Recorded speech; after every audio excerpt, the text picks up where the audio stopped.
praise you, God, tonight because you are an everlasting God. We praise you because of who you are. Thank you, Jesus. Thank you, God. Can you lift your hands tonight and give God some praise? He's here and He's worthy of all our praise. Let's sing together this song. You are here, moving in our midst. I worship you. I worship.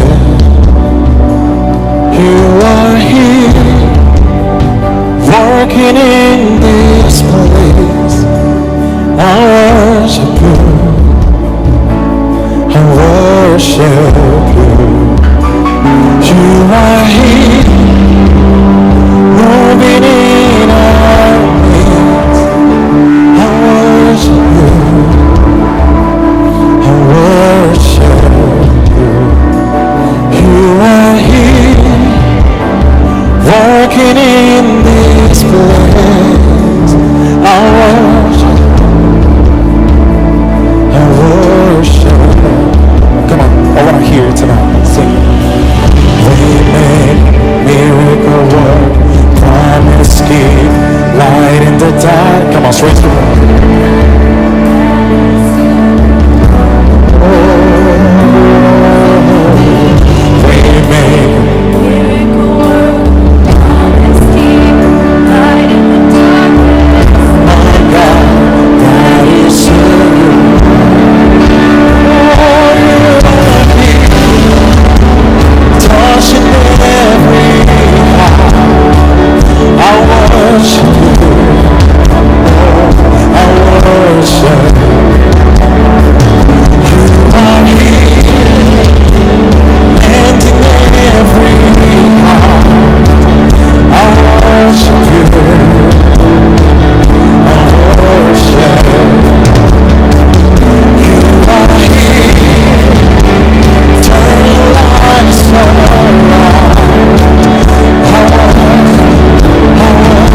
You never stop working.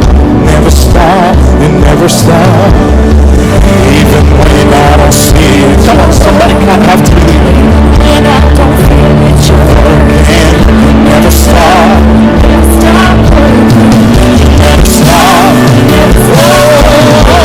Even when I don't see it, you're working. Even when I don't see it, you're working. You never stop. You never stop working. You never stop. You never stop working. Even when I don't see it, you're working. Even when I don't see it, you're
God, we praise you tonight for everything that you are gonna do in us and for us.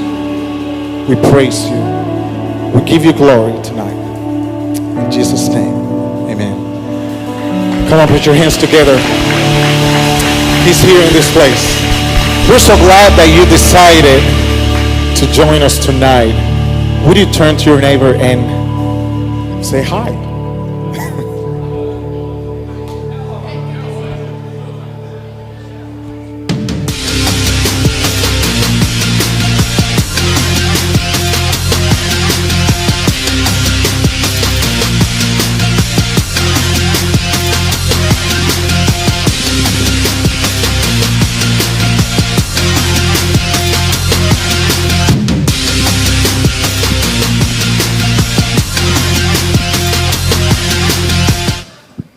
What is going on, Freedom Night?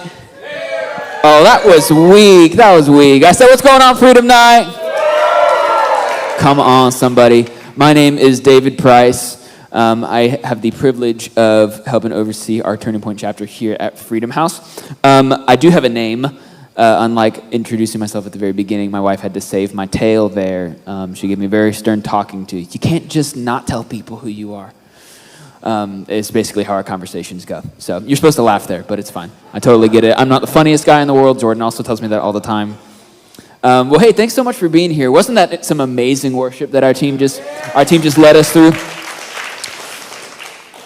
So the reason why, and I'll get into a little bit of the vision of what Turning Point Faith is before we dive into tonight, but the reason why we start with worship is because we fully believe here at Freedom House that if we don't first bring God into our culture, we don't bring God into our country, we don't bring the Lord into all the things that we put our hands to, then how can he bless it? So if we're asking, Lord, come change our city, come change the policies that are being put forward, come do these things, come bring revival, and yet we don't first enter into the throne room and first say, God, I'm dedicating this time to you. I'm dedicating my heart to you. I'm dedicating these things to you. Then how can we expect him to bless it, right? And so at Freedom Night, we're always going to do that. We're always going to start off with worship. We're always going to create space for the Holy Spirit to move. Now, so that leads me into what is Turning Point Faith here at Freedom House? Why do we do this? Why do we gather on a random Tuesday night in the middle of the month, in the middle of the summer when we could be on vacation? Why do we bring in random guest speakers that, maybe I've heard of them before, maybe I haven't? What is the purpose of all that? Well, our goal with Turning Point Faith is to equip you as the church to be culturally and civically engaged. Now, who wishes that they had been a part of that, something like that, maybe growing up or before the last 2 years, right? Or last 3 years, amen? You can clap for that. That's good. That's good. So that is our vision, that is our goal. We want to be a church that not only preaches biblical truths, but also equips our church to get involved and to actually take action. Because we can talk, we can speak all we want, we can respond to culture all we want, but we have to also create culture, right? We have to also be the ones who are putting our money where our mouth is and actually stepping forward and creating the society, creating the country, creating the policy, electing the politicians that we want to see make a change here in North Carolina, in Charlotte, in our country, ultimately in the world. Our goal is to see earth as it is in heaven. That's our whole goal. That's the whole reason why we do all of this, is we want to bring a little bit more of heaven down to earth. Can we get behind that? Can we get excited about that? Awesome. Well, the moment we've all been waiting for, I have two incredible guests tonight that are going to help walk us through the legislative process, teach us a little bit more about how we can effectively get involved and get engaged with maybe our local representatives when it comes to fundraising, things like that. So there's going to be a lot of conversation, and how we're going to do this is I'm going to invite them up, and we're going to start with a few questions. But then you guys, this is crowd participation. I want you guys to bring your questions. Our lovely Javier over here. Everyone say hi, Javier. He'll have a microphone for if you want to come and ask a question. It can be about anything. Please try to keep it on topic of legislation and how to get involved. We don't necessarily want to know what you had for dinner last night, although I'm happy to talk to you about it later.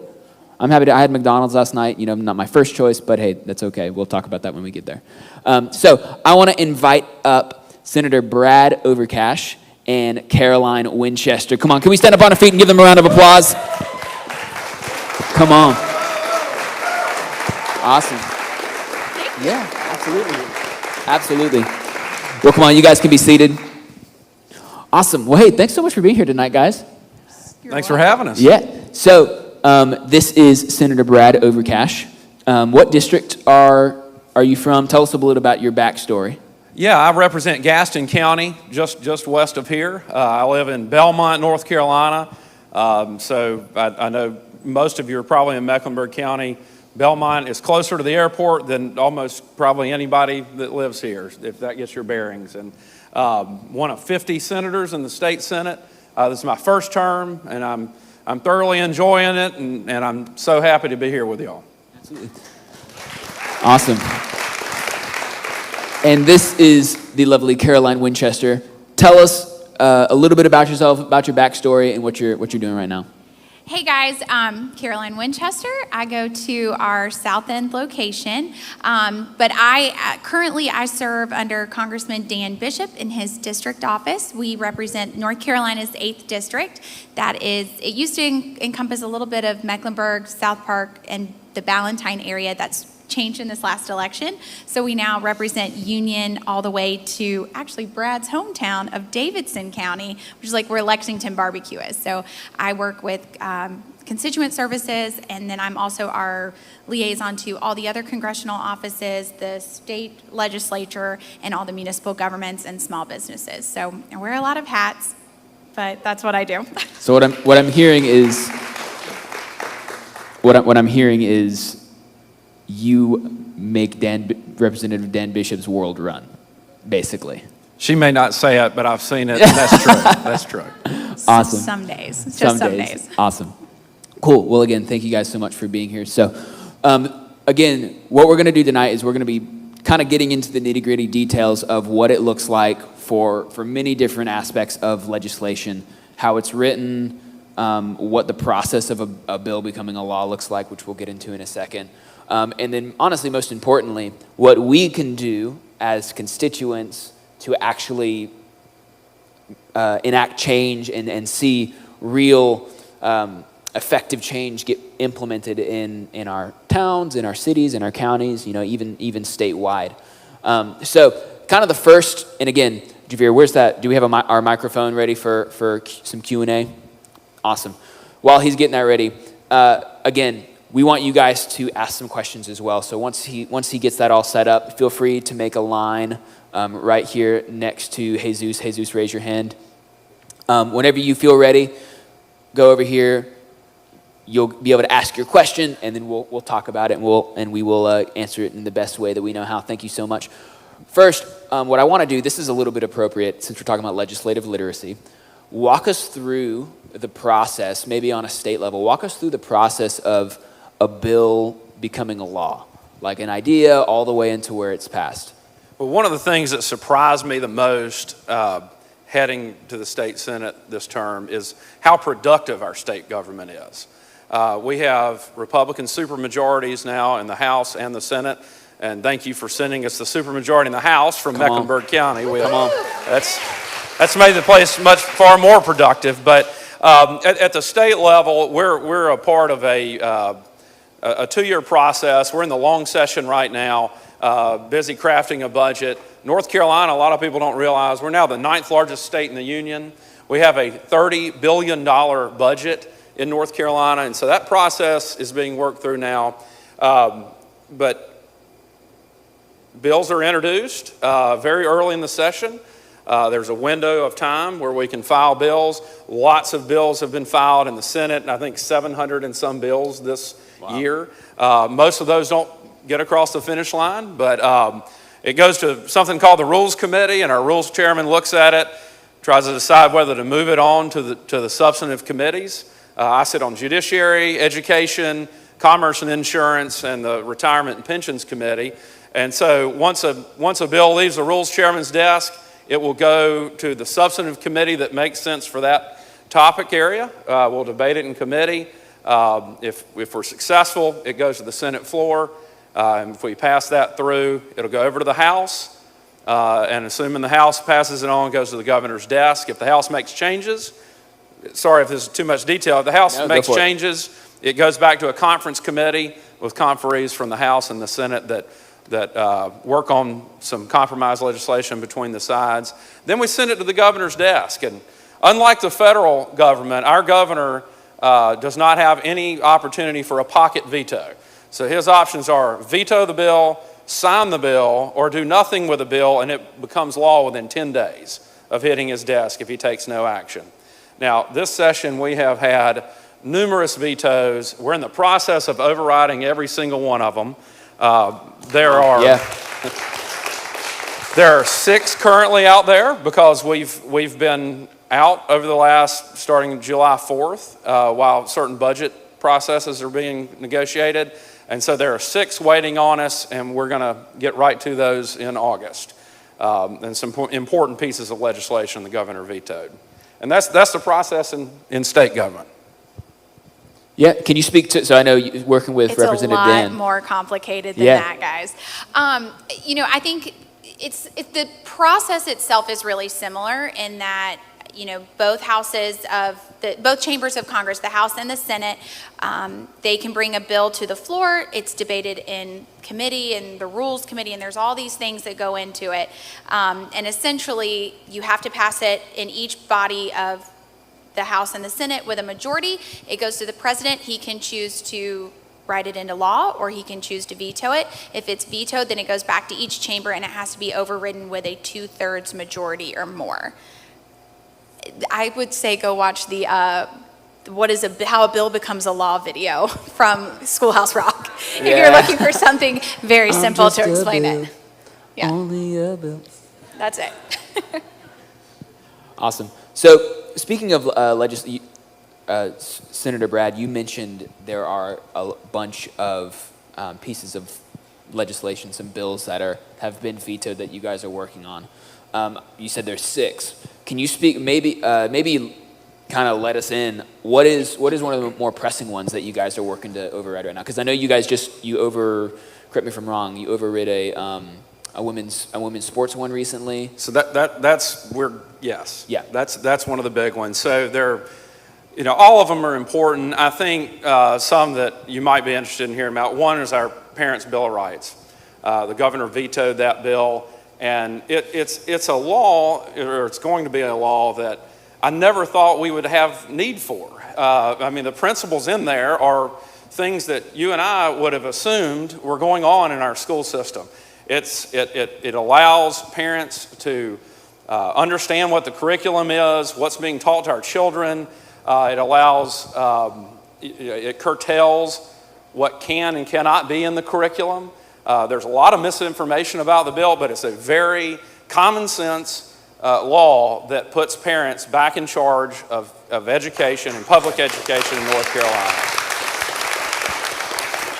Another big one, as you mentioned, is not allowing men to play in girls' sports in North Carolina. Again, another thing, I can't believe we have to pass a law on this, but we're going to restrict that in North Carolina. The North Carolina High School Athletic Association has just opened the door for it, despite saying that it's not happening. We had testimony in Judiciary Committee, person after person. We had a girl injured very severely in a volleyball game by a man in western part of the state.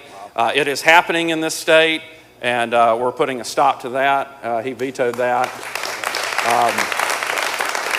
And then the other one, and I don't want to go into details, I know we have some younger people here, but we're eliminating gender-changing surgeries and medication in this state. And that's a big one. That's a big one that's coming up, and I think that's probably the first override we'll take up this month. And what has struck me about that is just sort of the heart-rending testimony that we've received from folks who have started down that path or have completed that path and have great regrets and have lifelong consequences as a result of it. And again, I won't get into too many details in your sanctuary, but it's important. We absolutely have to do that. Yeah. Well, thank you for the work that you're doing on that. I mean, you're absolutely right. Yeah. Our laws should follow our morality, right? And so I'm grateful to see a legislature and a legislative body that is actually putting some power behind that and actually stepping up and say, no, this is where we draw the line, even when we have a governor that refrains from doing that. So I'm really appreciative of that, and I know everyone in here is as well.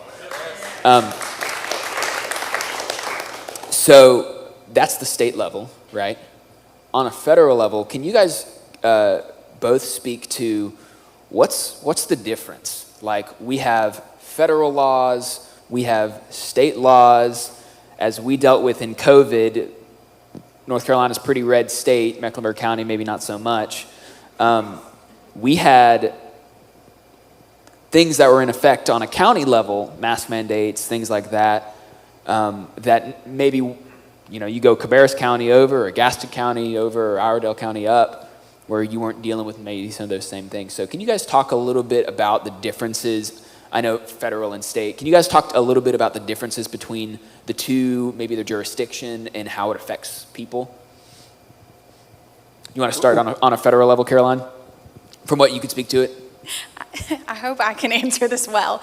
I think that the job specifically of the way that the federal government is made up, and I think of like our branches of government, you've got the executive branch, you've got the judicial branch, and you've got our legislative branch, and they're there to have the checks and balances in place to protect the rights that are given to us in the Constitution.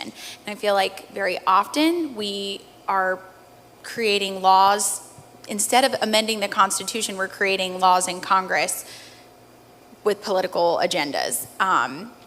I don't think that's right, and I think I think of Roe v. Wade being overturned. That was a federal, mandate, or it was a federal ruling, and they turned it back down to the states. So then the states can have an opportunity to say, well, this is what our constituent base is looking for. We want to have, no abortions in our state at all, or we want abortions until birth, or we want to have limited abortions. So I think as a federal government, our job is technically to enforce the Constitution and create laws that are within it. And you have to work together. I mean, I will compliment her boss, Congressman Bishop. I've known him forever. When he was a county commissioner here in Mecklenburg, he and I were friends. And his office is great to work with from a constituent services standpoint. We get a lot of calls asking, oh my goodness, we're going on a trip, needing my passport expedited, or I'm having problems with the VA or Social Security. I will very often call Congressman Bishop's office, and Caroline and the others always take care of constituent services. Similarly, sometimes we'll have referrals on something they're dealing with on the state level. And so, depending on who the elected officials are, it's very easy to work back and forth from that standpoint. Yeah. So that kind of leads us into the next question. So you mentioned constituent services. So it sounded to me like more than just going into session, either in DC or in Raleigh. You're working like around the clock. Talk a little bit about constituent services, because I know for a fact I had to have a passport expedited, and I reached out to Senator Tillis's office, and he had, fortunately I was able to get my passport in time, but I don't think a lot of people understand there is more to it than that. So can you guys speak to that just a little bit? Yeah, so constituent services for Congressman Bishop's office, or any congressional office and any Senate office in the country, we are strictly dealing with federal agencies. So passport, that's a federal, that's handled by the U.S. Department of State and Customs. So we can cut through the red tape to help get those sooner. If you're having issues with your VA benefits or tracking down an old DD-214, which would prove your service record, we can look into those, because oftentimes you can't pick up the phone to talk to the VA.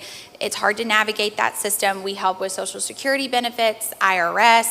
I dealt a lot with folks trying to cut through the red tape with the SBA of trying to figure out those economic disaster loans that came through during COVID. So that's a big chunk of what I do.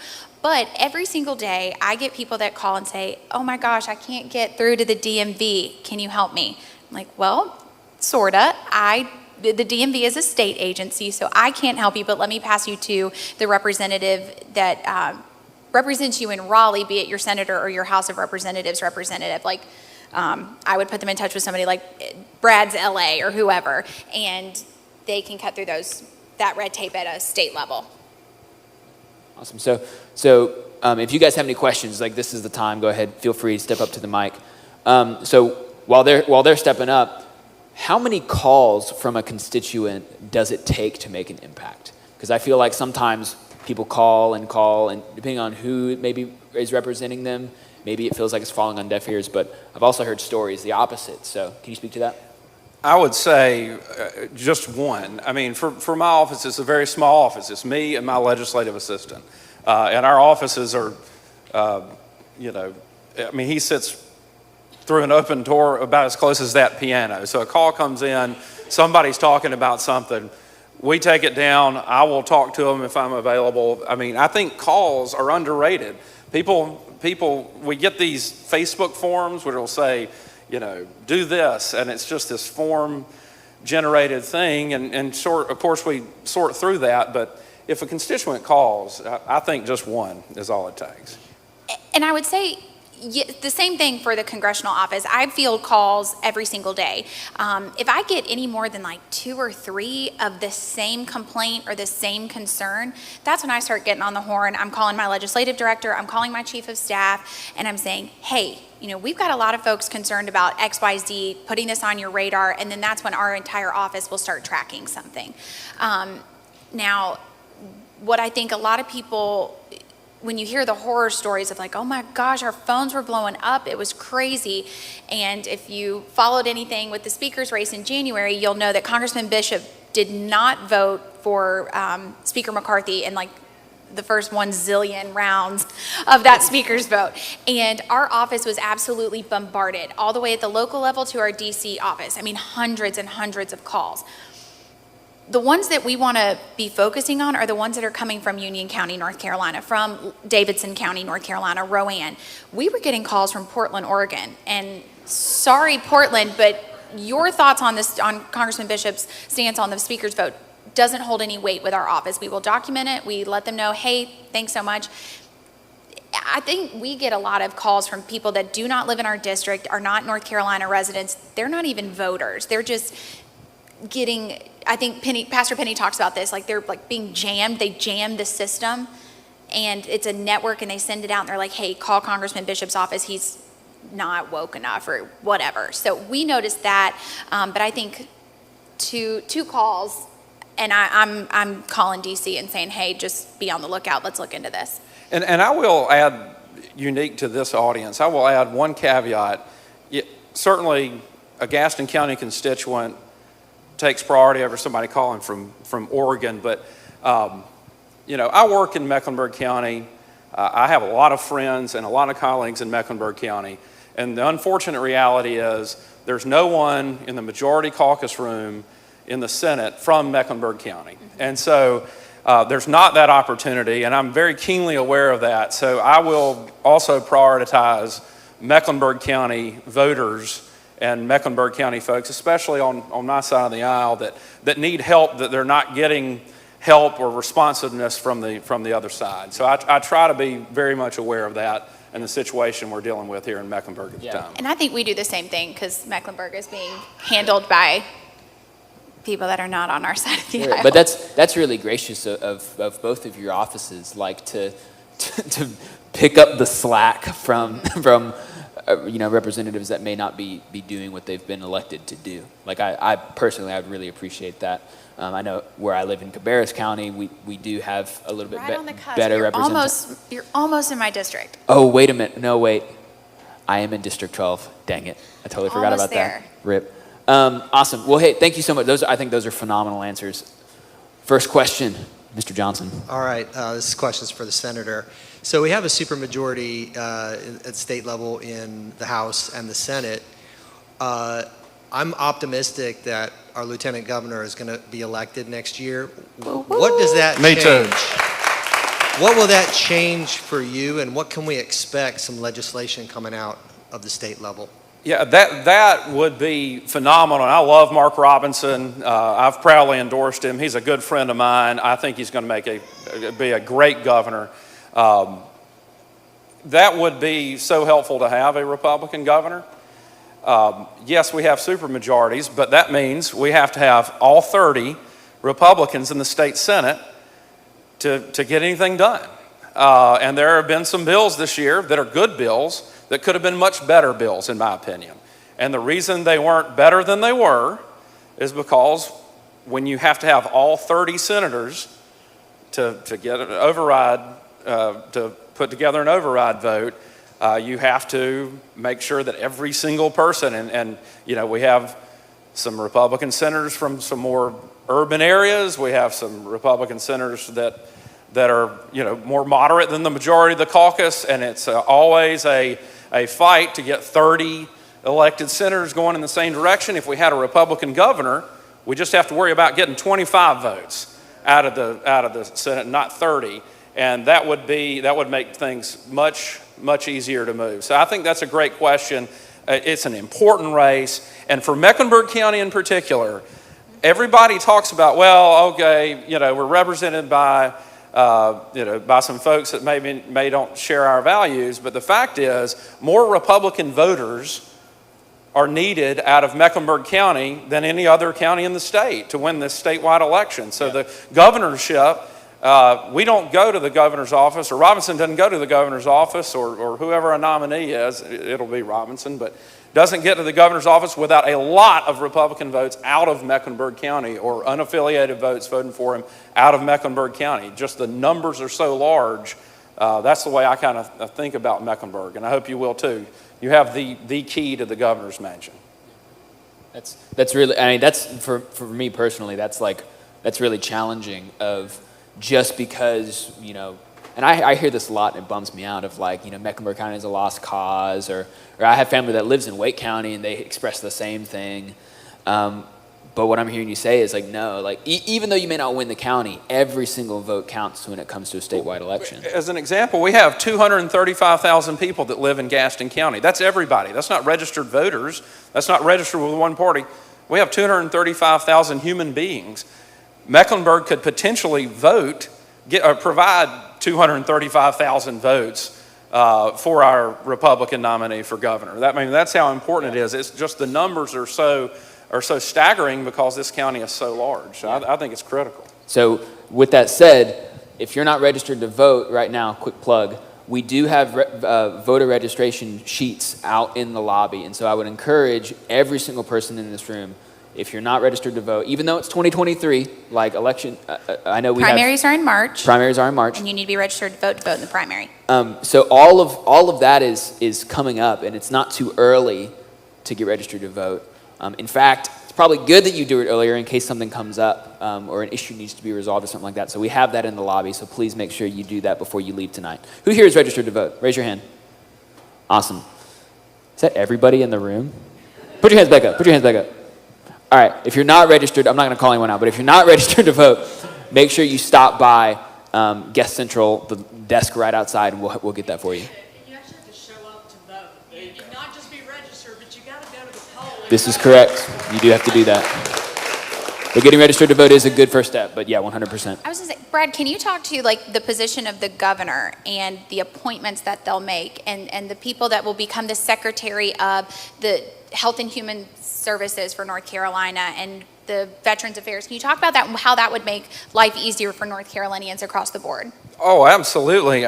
We do elect some members of our Council of State in North Carolina statewide, but the governor has vast appointments powers, and that has a great effect on the bureaucracy. It's smaller in North Carolina, so it's not like at the federal level where you have these entrenched bureaucracies that have been in power forever and ever, and you can't make any headway. We can make a lot of headway in North Carolina just because it's smaller, it's more manageable with a governor making appointments. Great point, Caroline. Thank you.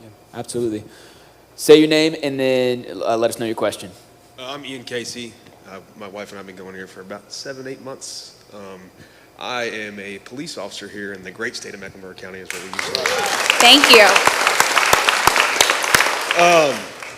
My question is for the senator. I'm sorry, Okay. I don't deal with federal stuff too much. That's okay. So we have a huge uptick in low-level crime throughout this whole county, basically throughout the whole state. And I think a lot of that speaks to our district attorney's office and the state attorney's office and stuff. How do we, as a church, as a group of people, how do we combat that to get people like Spencer Merriweather and Roy Cooper?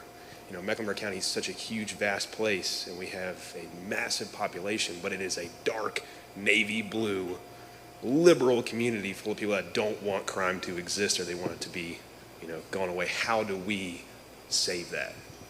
Well, I really appreciate it, and thanks for serving. I know you waved off the applause, but thank you. Thanks for doing that. And I will say, in North Carolina, counties, by law, and it's not this way in every state, but counties by law are political subdivisions of the state. And we are taking some measures to try to help. And Mecklenburg, we passed this with all 100 counties in mind, but Mecklenburg was one of our main examples. So a law that just went through judiciary, just got voted out off the Senate floor, is to say that if someone has been arrested for committing a crime, any crime, and then goes to the magistrate and then is released on pretrial release.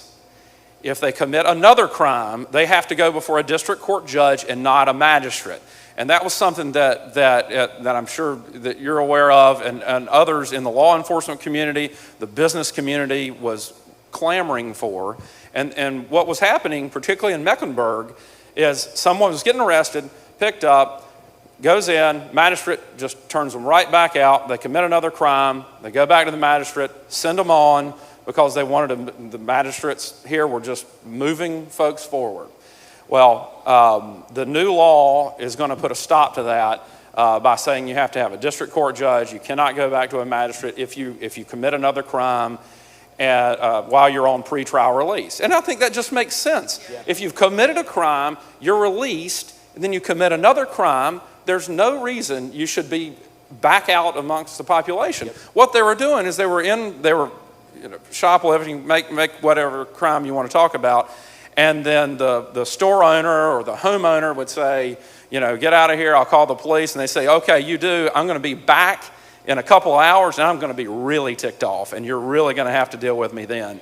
And so we're trying to address that as best we can from the state level, and that was another reason I said I try to be in tune as much as I can. Obviously, I represent Gaston County, but I try to be as in tune as I can to Mecklenburg County, because we just cannot allow things like that to happen in North Carolina. So I know that's not a perfect answer as far as what your church can do about it. I'm sure this church and others are doing it, which is just being a positive witness spiritually to your friends and family and neighbors and community, because I believe when people turn their hearts to the Lord, they act in a different way. And I think a spiritual revival in Mecklenburg is the way Mecklenburg changes.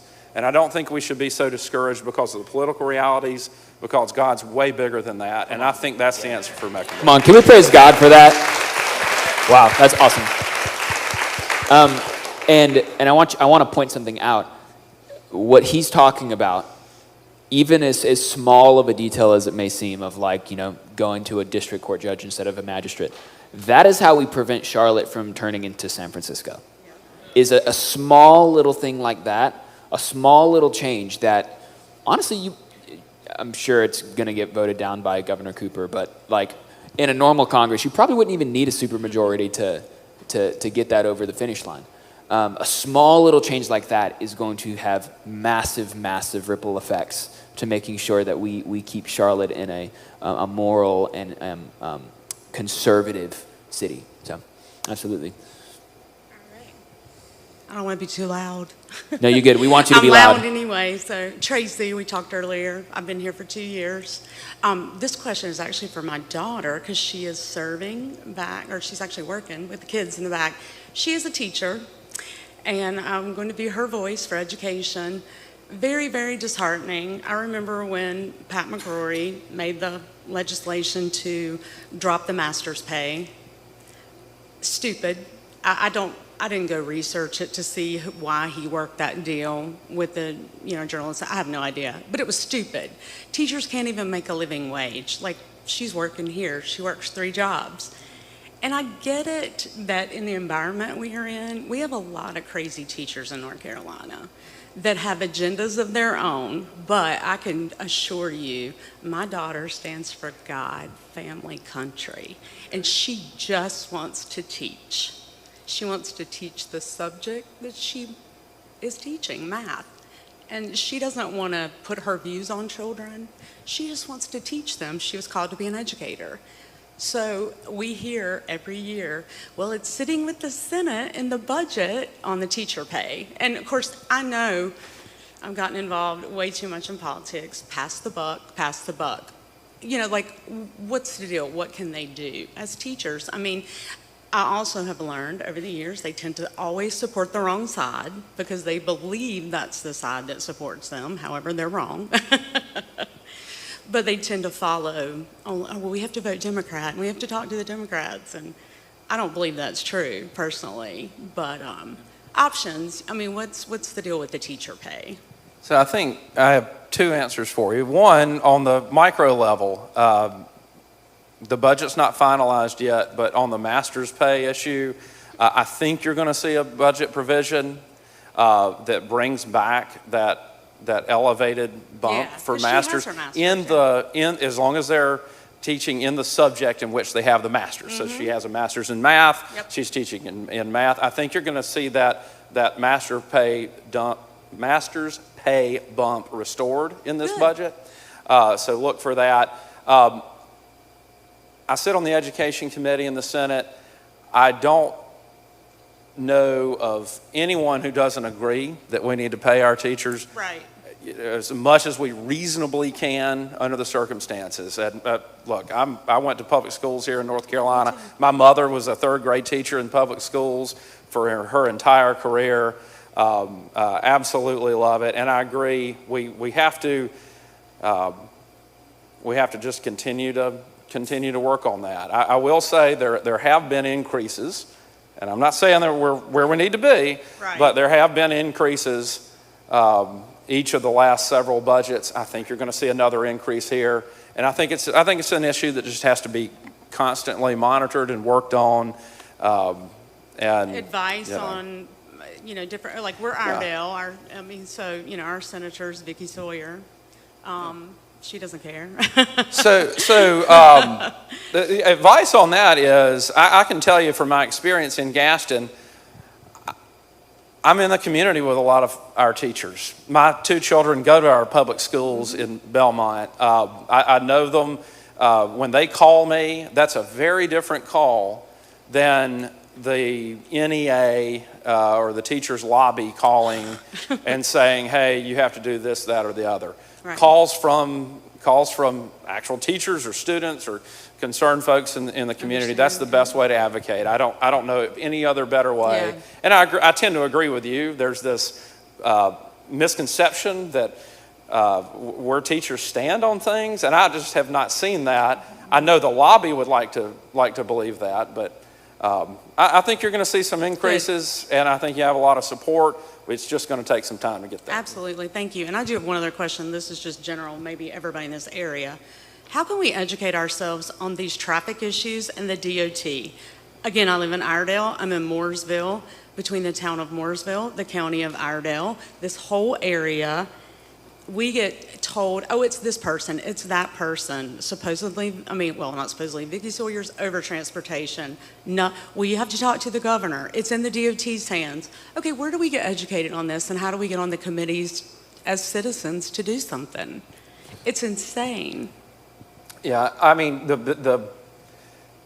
each county is a part of a metro. Y'all are a part of the Charlotte Regional. Gaston's not in this one, but there's a metropolitan planning organization. It's a mess. That I understand, but if you look up who's on the Charlotte, and I think it's Charlotte Regional, but anyway, the Charlotte Metropolitan Planning Organization, it's made up mostly of local elected officials, so city council people and others. They're easy to catch because they're right there in that community. I think from a statewide standpoint, I will say this: things are backed up much more than any of us would like to see. This last in the last budget, the General Assembly started supplementing the gas tax with state income tax funds to try to break that pipeline. I think we'll see more funding for that to try to move things along. And for this area, from a statewide project standpoint, the 85 widening shovels are going to be in the ground soon. 74 has a better boulevard program. I ride on 74 Wilkinson Drive every day. It's a mess. The lights aren't timed. It's just a disaster. There are plans to replace bridges going from Mecklenburg into Gaston County, going and halfway through Gaston and going into Cleveland, plus timing of lights and other features that should get Wilkinson moving faster. I don't have all the answers for you. I wish I did, but Yeah. That's I okay. think we'll keep working on it. Well, thank you.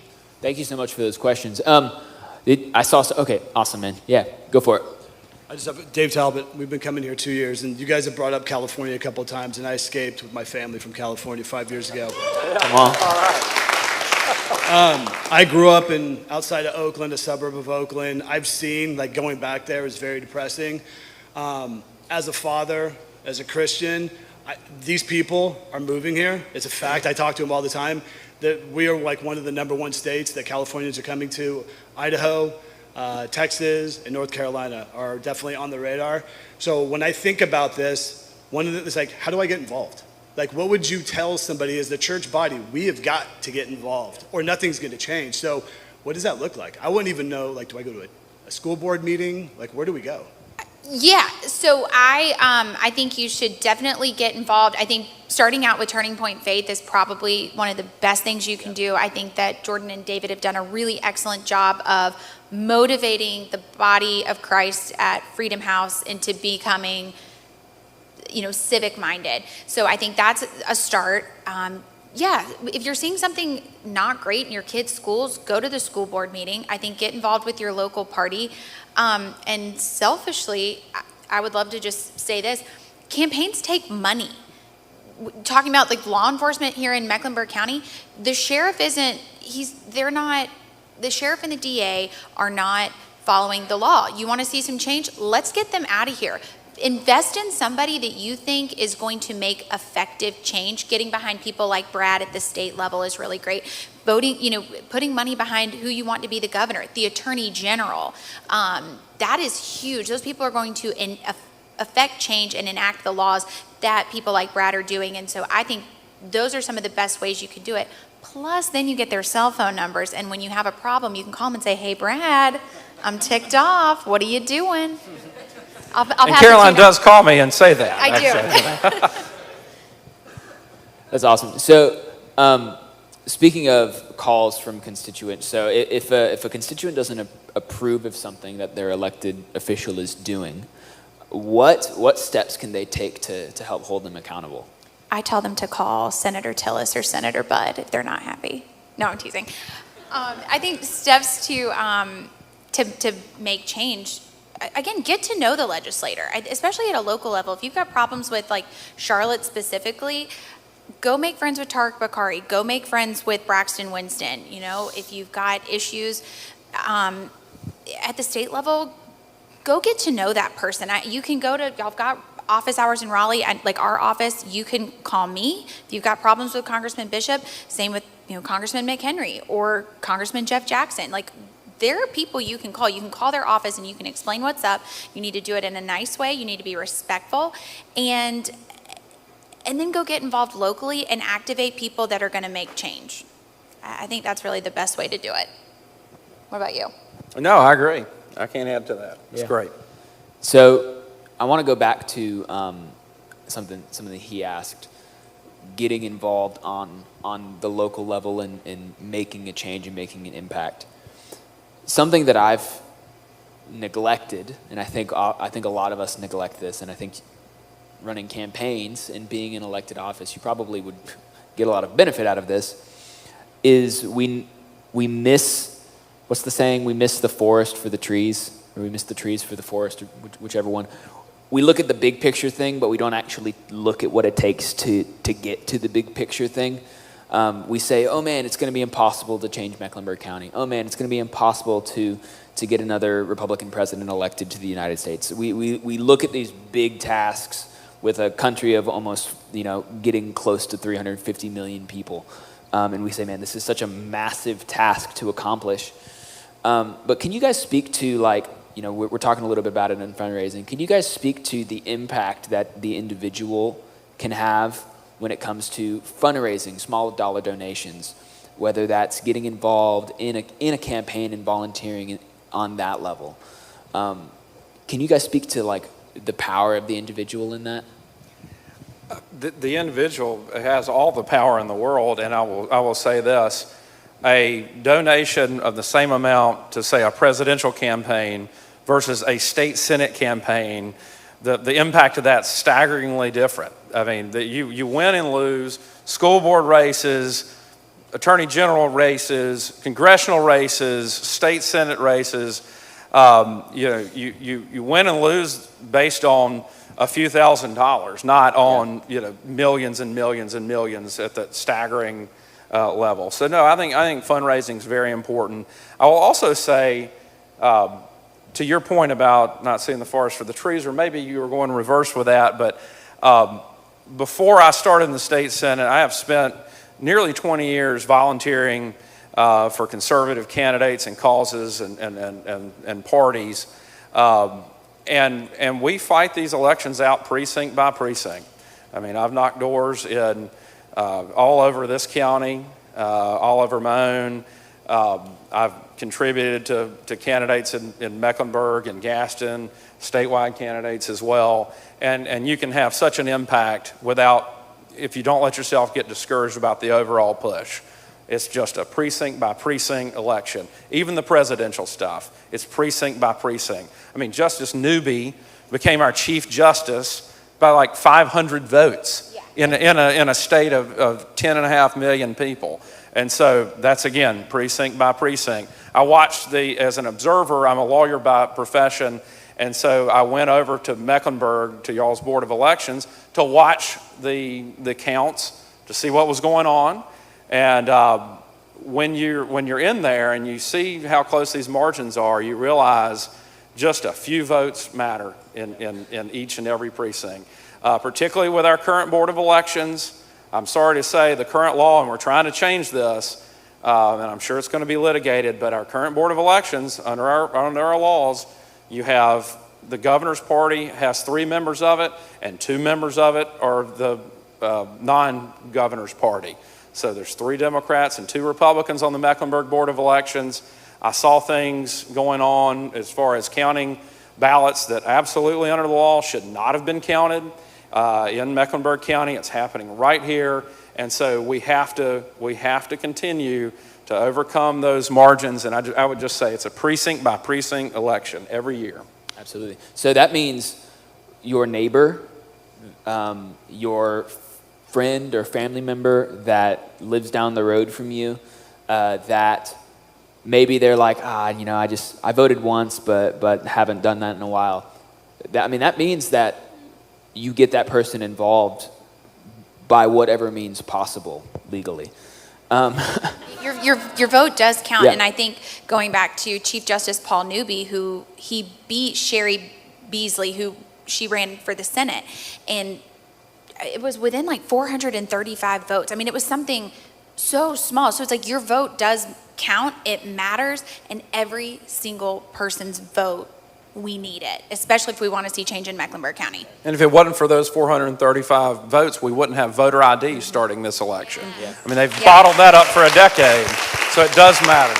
Yeah, we also wouldn't have a fully conservative Supreme Court right now because every single person And that's going to matters. change. That's changing all of our congressional maps. It's changing everything. I think in this next election, you will see incredible candidates coming out to fight for your values and what you're looking for in a candidate across North Carolina. I think we're going to change the landscape of Congress. We're going to change the landscape of our Council of State.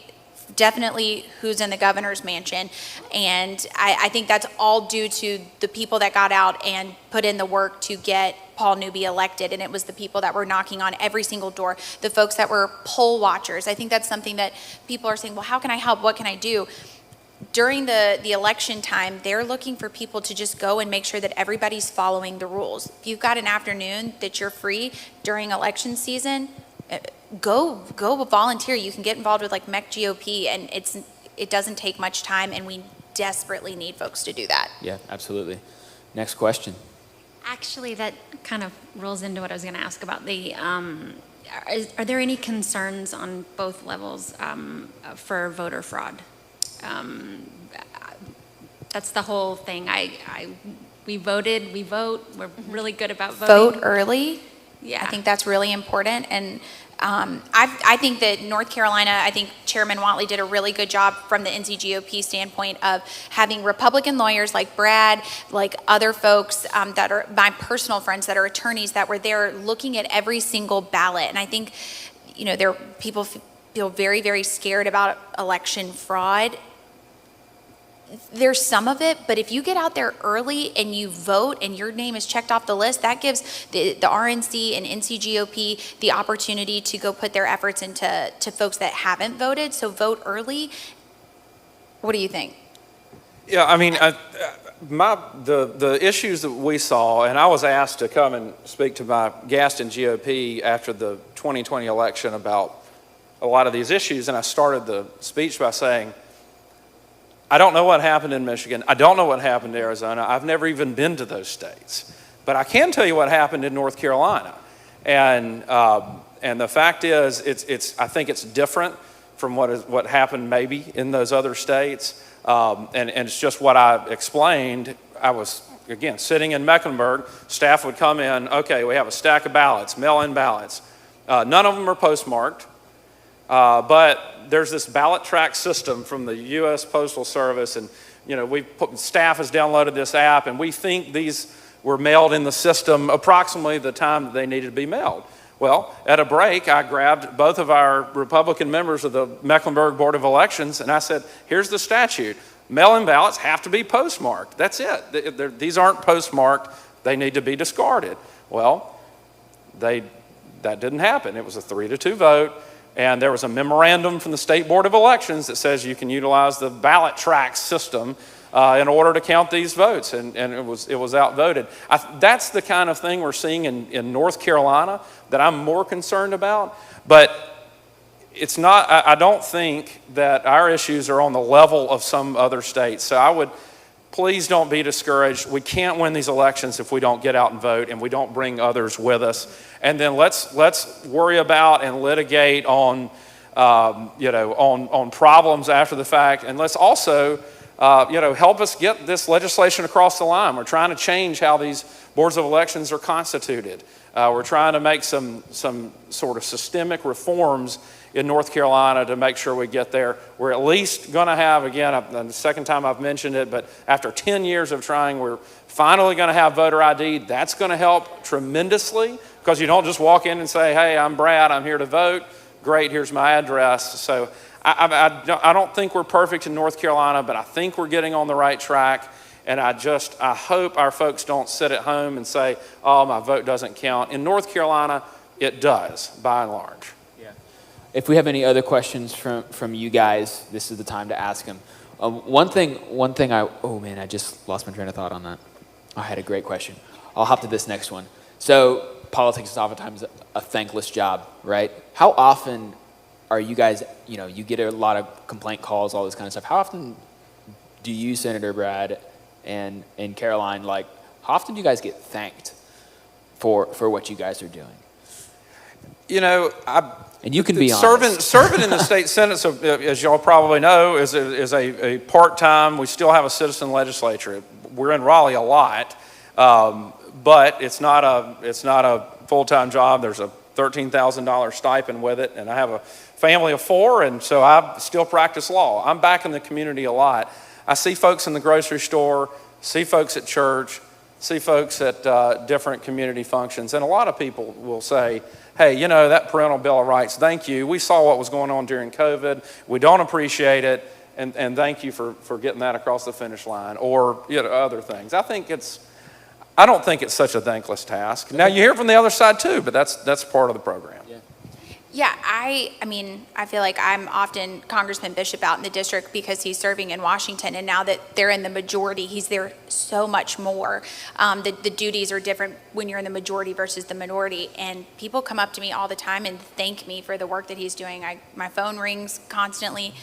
Thankful for the fact that he's one of our most conservative members from the North Carolina delegation. So I think that's it's truly an honor to accept those thank yous on his behalf. I very rarely get nasty calls. But notice the theme of both of those responses. It's thankless in Raleigh, and it's thankless in Washington. Right. But those are bubbles that I consider almost not the real world. Most people, I really believe, most North Carolinians, by and large, have similar worldviews to all of us in this room. I really believe it's not a razor's edge balance between a conservative Christian worldview and the other worldview. I think overwhelmingly in North Carolina, not amongst the chattering political classes of Washington and Raleigh, but all across North Carolina, I think by and large we're very much the majority. We just have to implement and work to make sure that that's reflected at the ballot box. So getting thank yous and complaints and all this kind of stuff, you probably deal with a lot of constituents that you really like, and probably a lot that you wish didn't call you as much. Yeah, I'm sure that never happens, right? So talk a little bit about what makes a good constituent. What makes someone who you feel like they have your back, that they're actually going to bring attention maybe to some issues that are pressing in the community. Sold my notes again. I would just say the best constituent and the best way someone representing someone can engage is just open communications. It's a lot easier to deal with something if you find out what the issues are on the front end. I'll give you one example. I've already talked about the change in the law related to magistrates and district court judges. Well, after the fact, unfortunately, I had some folks that say, okay, now we're concerned about jail overcrowding, and here's what that's going to do. And some of the folks, well, you would like to know that kind of on the front end. I didn't hear anything about that in our Judiciary Committee meetings. Didn't know that, but a good relationship between constituents and elected officials, I think, is just communication, and that really goes both ways. That's what makes a good relationship and better government, in my opinion. So what are those methods of communication? We've talked about calls, we've talked about email, but where do people go to find that information? I think, for me, and the relationship or the job that I have for the congressman, I am out meeting with small business owners, farmers, municipal governments, managers of grocery stores, like regular people. And I love to get their feedback on upcoming bills that are coming up. What are their thoughts? Because what they think helps us to go back and affect good policy. I can take that back to my legislative director and say, hey, Mr. Starnes at such and such farm, he's concerned about the ag bill because of XYZ. And then that gives our team an opportunity to say, well, Congressman Bishop, you're not a farmer, you don't know, let's call Mr. Starnes and ask him his opinion. And I think Dan does a really good job of knowing that he's not an expert in everything, and so he goes back to the people in our community that he knows are experts in that policy and is looking for their feedback, good, bad, and ugly. And I think that's what's helpful is when they pick up, they will answer our phone calls when we say, hey, we just want to know where you stand. Yeah, that's really good. So if you have, I think we have some great resources come on up. We have some really great resources. If you go to freedomhouse.cc/TPFaith, we have some awesome resources on how you can get connected with your officials, like all the way from U.S. House, U.S. Senate, all the way down to dog catcher. In your county. Not that dog catcher is not an important position. There's lots of stray cats in Cabarrus County that I wish they would clean up, but it's okay. Anyways, introduce yourself and then let us know your question. I'm Kim Morgan, and my question is about land. And we hear about Chinese buying up land and BlackRock buying up land. Do we have legislation in place? I mean, is that something that's under the state policies, considerations? I know Congressman Bishop serves on the Judiciary and Homeland Security committees in the House, and that is something that they are looking at, is to avoid foreign governments being able to purchase land across the United States. So I don't have all of the details on that legislation, but I know that that's something that they're looking to pass this Congress. Okay, that's good to hear. And then my other question has to do with judges. You brought up Newby, but tell us a little bit more about the importance of knowing which judges to vote for, and are there specific judges, I don't know if you can name names, that need to be removed? And one of the tricks that the other side pulled out in the waning days of their majority before the Republicans took over was to move statewide judicial races and other judicial races to quote unquote nonpartisan races. In my opinion, that's been a great disservice to North Carolina. Fortunately, that has been changed. So on your Court of Appeals races, on your Supreme Court, state Supreme Court, I'm talking state level at this point, state Supreme Court races, state Court of Appeals races, you're going to have an R and you're going to have a D beside the names. So that at least gives you additional information. Your local party should also be communicating on judges. At least a push for parties has been to put out a lot of information about that, particularly at the state level. We have now strong conservative majorities on the Court of Appeals and on the Supreme Court, and we have some important races coming up in 2024. And I'll just add Attorney General to your question. I know you said judges, but Attorney General is very important, particularly given that it's unlikely, although we will hope and pray and work, that your DA is going to change anytime soon in Mecklenburg County. An Attorney General's office can do a lot of good. We have not had a conservative Attorney General since 1903, I believe, was when Zeb Vance Walser finished. So we've had a couple of Republicans appointed for less than a year since then, but it's an office that is of critical importance and can really kind of help with that along with our judges. But thanks for bringing that up. It's very, very important. Yeah, two more questions. So there's been a lot of talk about bills that are going through both on the federal and the state level. So is there a place that people can find out about those bills that are going through? And if so, what is that? I think one of the best things you can do is figure out who your state rep is. So if you're in Mecklenburg, you're probably Alma Adams or Jeff Jackson. So that might be a little bit of a moot point. But I know, like Congressman Bishop, we have a weekly wrap up, and our team sends out an email every Friday afternoon that lets you know like what he voted on, what bills came through that week, and then what's coming up next week, and usually how he plans to vote or why or why not.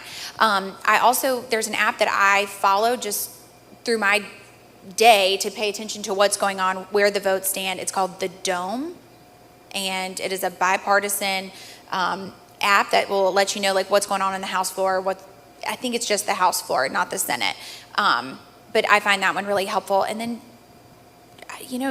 Fox News does a pretty good job of letting me know what's going on. I am not one of those crazy people that doesn't watch the news. Like I still watch Fox, and I love it. And it's great, and I get good info there. A lot smaller at the state level. Fairly user-friendly website is ncleg.gov. NC short for legislature, ncleg.gov. A lot of good information on there. It has every bill that's been filed in this session. You can click on it, you can read it, you can see whether it's moved or not. And again, I'll make the offer if anyone needs a conservative legislator to interface with on questions like that. If you're not getting the answers you need from folks that might be in your state senators or state reps, my office is certainly wide open, and I'm wide open to help in any way I can as well. That's awesome. So final question, where can people support you guys, find out next steps about interacting with y'all? I know with Congressman Bishop's office. Tell us about that. Yeah, my website is a campaign website, and we'll be updating that again soon. But my campaign website is just my name, bradovercash.com. Also, for the Senate side of things, you can click on senators. I'm from Gaston County. Again, Brad Overcash, and you can click on that. That has my Senate contact information. Either way of those, and I'm happy to help y'all in any way I can. Well, I would love for your support for Congressman Bishop in any capacity that you'd like. I know he probably doesn't represent very many of you. In all transparency, I will actually be transitioning out of the congressman's office at the end of the month. I will be going to work for Lieutenant Governor Mark Robinson and his campaign. Thank you so much. Thank you. Future governor. Our future governor, yeah. So selfishly, I will be fundraising for the lieutenant governor and his governor's race. So if anybody's got a couple $100,000 lying around that you're just looking to get rid of, let me know. We worked our butts off in this year, we've got about $2.2 million that we raised, but unfortunately, Josh Stein raised 6.6. So don't be discouraged. We're raising a ton of money to get Mark's story out, but I would say if you really want to see some change, get involved in that race. And I'll just a quick note of encouragement. That doesn't mean that the race is lost. No. Like the reality is that the left has created a machine that pumps out big dollars, and you're seeing a lot of that 6.6. Is that what you said? Yeah, something like that. A lot of that is coming from what? Corporations, big donors. No, it's small dollar, mostly in-state donations to him. But I will say this, that he won the AG's race with a ton more money than the guy that ran as a Republican, but he didn't win by a whole lot. So I think that tells you, like, they're raising a ton of money. I don't know how effective it is for their message, but what we want to do is raise money to get Mark's story out because the news isn't going to tell it. Right. So. Right, and that's a huge part of it. Awesome. Did you guys enjoy this tonight? Awesome. Can we stand up on our feet and give a big round of applause to our guests? Thanks for having us. I appreciate it. Thank you so much. Awesome. Come on. You guys get anything out of this tonight? Yeah. Absolutely awesome. I have a couple notes that my wife really wanted me to read out to you, and I'm not going to lie, I will forget it if I do not read it from my phone. So we got a couple next steps for you. We never want you to leave a Freedom Night without like an action step, because again, like I said at the beginning, we can all talk, we can put our heads together and come up with really cool ideas, but we don't actually put our money where our mouth is and actually take a next step, nothing's really going to happen. So first and foremost, next week, this is really important for the culture of our church and for the heart of our church. If you attend Freedom House, or if you want to attend Freedom House, next week, next Tuesday, correct? We will be having what we call Heart for the House Night, where we're going to be hearing from our senior pastors all about how we as a church are engaging in the culture war. So Freedom Night, this is like really nitty-gritty, getting into the specifics. Coming to Heart for the House is going to be an opportunity for you to hear the vision directly from Pastors Troy and Penny Maxwell, hearing exactly from their mouth what their vision is for the church to engage in the culture war and everything like that. So also, next thing, we talked a little bit about it tonight, about the LGBTQ issues that are going on in the state of North Carolina. The third weekend in August 20th, it's funny enough, Charlotte is hosting their annual Pride Festival. Why they're doing it in August and not June, I don't know. It's become kind of Pride Quarter, I guess, as this part of the year. So be on the lookout. Follow us on social media at TP Faith, TP USA Faith FH. Follow us there, and you can stay up to date with all the details. We're going to be talking about that more in the coming weeks, and because we want to get involved, we want to be there. And make our voices heard. And last but not least, on September 5th, everyone say September 5th, we have a TP USA Faith and FH Kids Now Gen parent meeting. Say that 3 times fast. This is going to be an opportunity for you, if you're a parent, if you homeschool your kids, if you charter school your kids, if you send them to the moon, if you're there in public school, this is going to be an opportunity for you to come out, to get educated on how you can specifically get involved in your school board, in your school administration, all those things, because there's so many different schooling options right now. This is going to be an opportunity for you to come and to learn how to really get involved in that. So everyone say September 5th.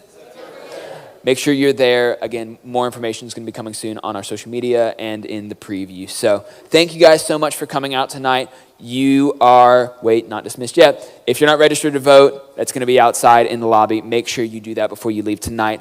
You're dismissed. Thank you so much for coming.